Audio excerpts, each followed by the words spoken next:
I hit this issue today, and here is the quick fix that solved it.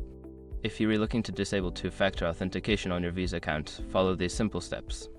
Step 1. Log into your Visa account. Start by visiting the Visa website and entering your login credentials.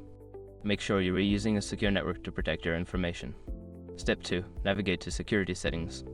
Once logged in, find the Account Settings or Profile section. Look for the Security Settings option to manage your two-factor authentication.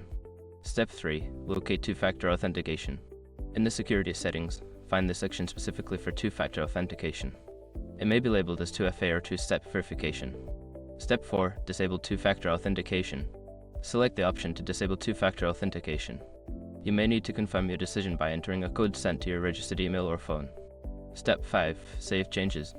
After disabling the feature, make sure to save your changes. Look for a Save or Update button at the bottom of the page. If you forget this step, your settings won't be updated. I hope this guide helps you easily manage your Visa account settings. If you have any questions, feel free to ask.